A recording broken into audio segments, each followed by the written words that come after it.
আসসালামু আলাইকুম, আশা করছি সবাই ভালো আছেন। এই ভিডিওতে আমরা দেখব মাইক্রোসফট ওয়ার্ডে আমরা কিভাবে কিবোর্ড শর্টকাটের মাধ্যমে বাংলা এবং ইংলিশ একসাথে টাইপ করতে পারি।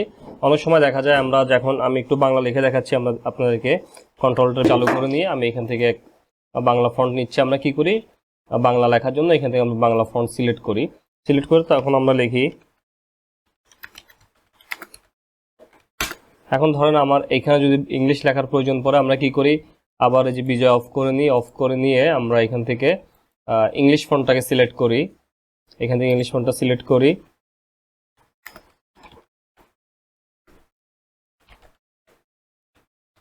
এই যে কাজটা আমরা করলাম, এই যে বাংলা এবং বাংলা লিখলাম, বাংলার মধ্যে দিয়ে আবার ইংলিশ লিখলাম, আমাদের অনেকটা সময় গেল। আমরা এখানে কিবোর্ড শর্টকাটের মাধ্যমে যদি আমরা এই কাজটা করতে পারি আমাদের অনেকটা সময় বাঁচবে এবং আমাদের কোনো প্রকার এই মেনুতে যাওয়ার প্রয়োজন নাই। ফন্ট শর্টকাট করার জন্য আমরা কিবোর্ড শর্টকাটের মাধ্যমে আমরা দ্রুত কাজটা করে ফেলতে পারবো। আমরা এট এ টাইম বাংলা এবং ইংলিশ দুইটা একসাথে লিখতে পারবো। এই জন্য আমাদেরকে বাংলা ফন্ট এবং ইংলিশ ফন্ট কিবোর্ড শর্টকাট করার জন্য আমাদেরকে চলে যেতে হবে হচ্ছে, এখানে দেখতে পাচ্ছেন ফাইলে চলে যেতে হবে। ফাইল থেকে আমরা যাব হচ্ছে মোর অপশন। আর এখানে সরাসরি আপনাদের যদি অপশন থাকে কারো কম্পিউটারে, এখানে অপশন থাকলে সরাসরি অপশনে যাবেন। যাদের এখানে সরাসরি অপশন নাই তারা মোড অপশন থেকে এই যে অপশন পাবেন। অপশনে এসে আমরা এখান থেকে চলে যাব হচ্ছে কাস্টমাইজ রিবন। এই যে কাস্টমাইজ রিবনে আসবো। এখানে আসার পর আমরা সিলেক্ট করে দিব হচ্ছে কাস্টমাইজ। এখানে আসবো। তো এই যে কাস্টমাইজে আসার পর এখান থেকে আমাদের মাইক্রোসফট ওয়ার্ডের সব মেনুগুলো কিন্তু আমাদের এখানে দেখা যাবে। তো আমরা কি করবো, একটু নিচের দিকে নামবো। এখানে এই স্ক্রল ডাউন করবে, এটাকে ধরে নিচের দিকে নামবো। একদম লাস্টের দিকে পাবো হচ্ছে আমরা ফন্টস, দেখতে পাচ্ছেন ফন্ট। তো এই ফন্টের থেকে হচ্ছে আমরা এই যে ফন্ট যখন সিলেক্ট করব, সিলেক্ট করার পর আমাদের এই পাশে ফন্ট দেখা যাবে। তো আমরা এখান থেকে কোন ফন্টটা শর্টকাট করবো ওই ফন্টটা আমাদেরকে সিলেক্ট করতে হবে। যেমন আমরা যদি বাংলার ক্ষেত্রে শুটুনিয়াম যে ফন্টটাকে শর্টকাট করি, আমরা এখান থেকে শুটুনিয়াম যে ফন্টটাকে খুঁজে বের করব। অথবা আমরা এখানে যে কোনো একটার উপর ক্লিক করে দিলাম, দিয়ে যদি আমরা এখন লিখি SUTO, দেখতে পাচ্ছেন SUTO দেওয়ার সাথে সাথে শুটুনিয়াম যে ফন্টটা কিন্তু অটোমেটিক্যালি সিলেক্ট হয়ে গেল। এখন এখানে আমরা ফন্টটা শর্টকাট করব হচ্ছে এখানে দেখতে পাচ্ছেন প্রেস নিউ শর্টকাট কি।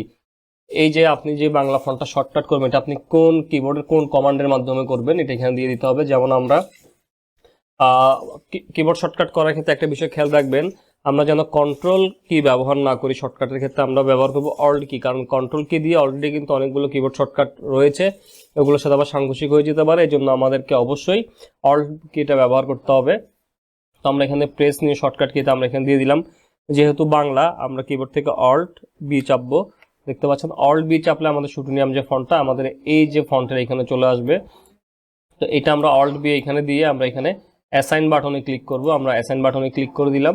এখন হচ্ছে আমরা আবার এখান থেকে খুঁজবো টাইমস নিউ রোমান ফন্ট, তাই জন্য আমরা এখানে সিলেক্ট করে দিলাম TIM। দেখতে পাচ্ছেন টাইপ করে দেওয়ার সাথে সাথে কিন্তু চলে আসলো টাইমস নিউ রোমান। তো যেহেতু এটা ইংলিশ আমি এখানে চলে আসবো আবার প্রেস নিউ শর্টকাটকে এখানে অল্ট বাটন চেপে ধরে চাপলাম।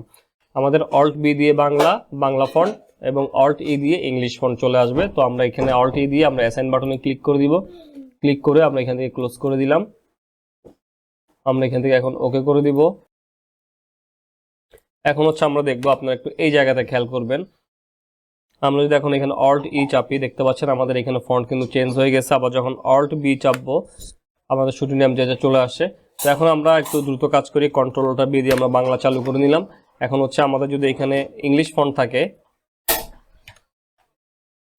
আমাদের এখানে যদি ইংলিশ ফন্ট থাকে এরকম, আমরা যেহেতু বাংলা লিখবো আগে আমরা কন্ট্রোলটা বি দিয়ে বাংলা চালু করে নিব। এখন অল্ট বি দিয়ে হচ্ছে আমরা এখানে শুটুনিয়াম যে ফন্টটা নিয়ে আসলাম। এখন যদি আমি লিখি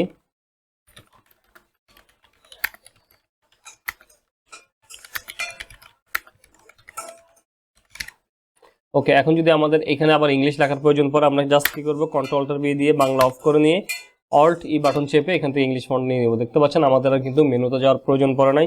এখন যদি আমরা এখান থেকে লিখি